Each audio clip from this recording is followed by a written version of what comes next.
Hello everyone, मैं previous years के question लेके आई हूँ जो आपके हरियाणा पुलिस के एग्ज़ाम में पूछे जा चुके हैं। तो चलिए स्टार्ट करते हैं।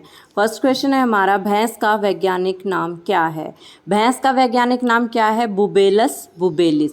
ये क्वेश्चन ये भी आ सकता है कि ये किस परिवार से संबंधित है। तो ये किस परिवार से संबंधित है? बोविड परिवार से।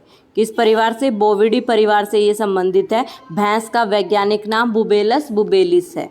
ठीक है, और इसकी उत्पत्ति स्थान कहाँ पे है? इंडिया को इसका उत्पत्ति स्थान माना जाता है। ठीक है, नेक्स्ट क्वेश्चन है, भैंस की गर्भावधि कितने दिन की होती है? भैंस की गर्भावधि 310 दिन की होती है, मतलब 10 महीने 10 दिन की। ठीक है, 10 महीने 10 दिन भैंस की गर्भावधि होती है। गाय की शुद्ध भारतीय नस्ल कौन सी है? गाय की शुद्ध भारतीय नस्ल गिर है, गिर गाय। पशु का तापक्रम शरीर के किस भाग से नापा जाता है? तो पशु का तापक्रम शरीर के गुदा भाग से नापा जाता है। ठीक है, गुदा से। नेक्स्ट क्वेश्चन है, घोड़ा एक जुगाली करने वाला खुर है, गैर जुगाली करने वाला खुर, सम संख्या उंगली वाला खुर या विषम संख्या उंगली वाला खुर? तो घोड़ा क्या है? घोड़ा एक गैर जुगाली करने वाला खुर है। जुगाली का मतलब होता है कि वो अपने पेट से भोजन को वापस ले आता है और मुंह में चबाता रहता है। तो घोड़ा जुगाली नहीं करता है। भैंस जैसे अपने मुंह में अपना जो पेट से खाना वापस लाके उसी को ही चबाते रहते हैं, तो वो होता है जुगाली करना। तो घोड़ा एक गैर जुगाली करने वाला खुर है। चलिए नेक्स्ट क्वेश्चन पे, भैंस की औसत गर्भावधि कितनी होती है? ये मैंने आपको बताया कितनी होती है, 310 दिन। अगर आपसे पूछ लिया जाए गाय की गर्भावधि औसत गर्भावधि कितनी होती है, तो 280 डेज गाय की औसत गर्भावधि होती है और भैंस की कितनी होती है? 10 महीने 10 दिन। सुनहरा रेशा किसे कहा जाता है? सुनहरा रेशा सन, कपास, पटसन या नायलॉन? तो सुनहरा रेशा किसे कहा जाता है? सुनहरा रेशा कहा जाता है पटसन को। और पटसन सबसे ज़्यादा कहाँ पे मिलता है? पटसन सबसे ज़्यादा पश्चिम बंगाल में मिलता है। और पटसन को हम क्या कहते हैं? जूट भी कहते हैं। क्या कहते हैं? जूट भी कहते हैं। और कहाँ पे मिलता है ये? पश्चिम बंगाल में। याद कर लीजिए, इंपॉर्टेंट क्वेश्चन है ये। मुर्रा भैंस किस लक्षण से पहचानी जाती है? छोटा मुख, भारी शरीर, लंबी पूंछ या छल्लेदार सींग? तो मुर्रा भैंस किस लक्षण से पहचानी जाती है? छल्लेदार सींग के द्वारा।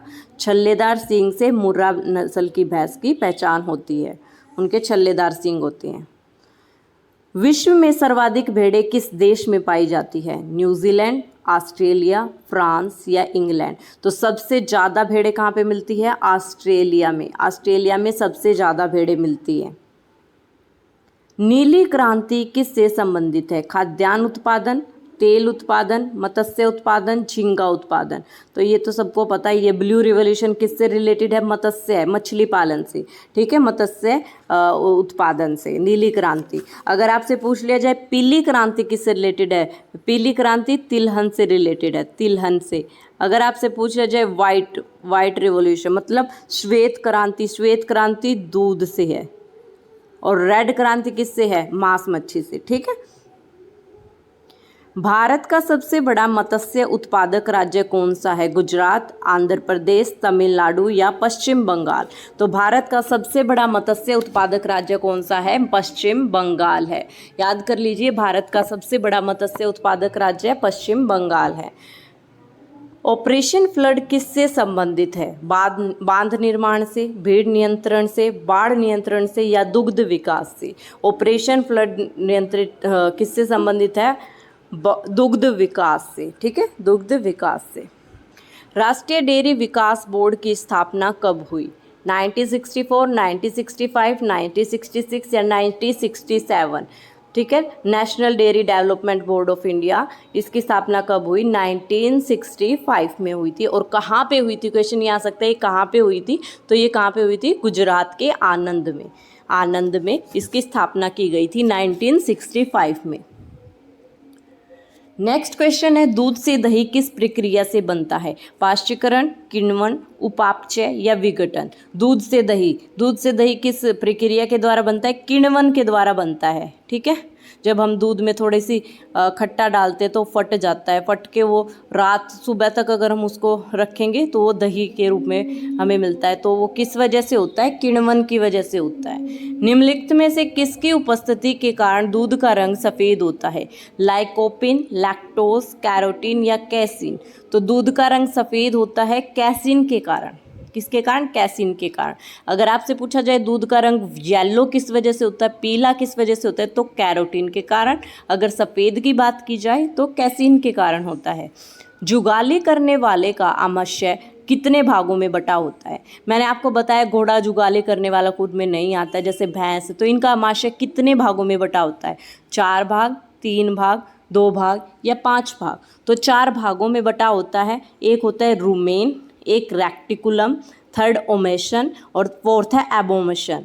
ठीक है, ये होता है ओमेशम और एबोमेशन। ठीक है, 4 भागों में बटा होता है जुगाली करने वाले का आमाशय।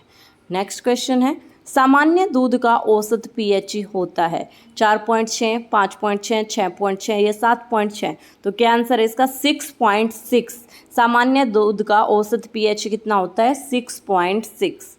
सुरती, मुर्रा, जाफराबादी और महसाणा किस पशु की प्रजाति है?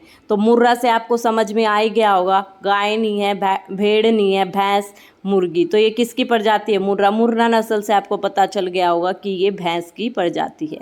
ठीक है, भैंस की प्रजाति में याद कर लीजिए महसाणा, जाफराबादी, मुर्रा और सुरती। ठीक है, ये सारी आपको याद होनी चाहिए।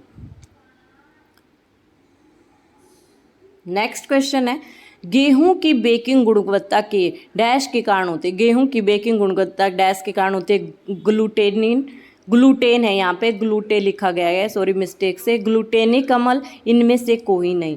गेहूं की बेकिंग गुणवत्ता किसके कारण होती है? ग्लूटेन के कारण होती है। किसके कारण होती है? ग्लूटेन के कारण होती है। याद कर लीजिए, बहुत इंपॉर्टेंट क्वेश्चन है। गेहूं के अंदर क्या होता है? ग्लूटेन, जिसकी वजह से उसकी बेकिंग गुणवत्ता होती है। साहिवाल की डैश एक किस्म है? चिंकारा, मगरमच्छ, बाघ या गाय। तो साहिवाल कौन सी है? गाय की नस्ल है। गाय की नस्ल है और ये पाकिस्तान में मिलती है। ठीक है, ये कहाँ से? स्टार्टिंग से पाकिस्तान में पाई जाती है साहिवाल नस्ल की गाय। ठीक है, नेक्स्ट क्वेश्चन है, डबल टोन्ड दूध के लिए PFA का मानक है 3% फैट और 90% SNF, 3% फैट या 8.5% SNF, 1.5% फैट और 8.5% SNF और 1.5% F और 9% SNF। तो इस डबल टोन दूध कौन सा होता है? जिसमें हम जैसे टोन दूध है उसमें से हम वसा की मात्रा निकाल लेते हैं, तो डबल में डबल निकाल लेंगे। तो इसका आंसर क्या है? 1.5% फैट और 9% SNF, 9% SNF। ठीक है, नेक्स्ट क्वेश्चन है, पशु प्लेग रिंडरपेस्ट का कारण क्या है? जीवाणु, विषाणु, प्रोटोजोआ या इनमें से कोई नहीं। तो पशु प्लेग एक बीमारी का नाम है, इसमें 1 हफ्ते में ही जानवर मर जाता है। तो उसका क्या कारण है? विषाणुओं के कारण ये बीमारी होती है। विषाणुओं के कारण ये बीमारी होती है पशु प्लेग। निम्न में से कौन बकरी अधिक दूध देने के लिए जानी जाती है? तो कौन सी बकरी सबसे अधिक दूध देती है? जमुनापारी, बर्बरी, महसाना या कश्मीरी। तो कौन सी सबसे ज़्यादा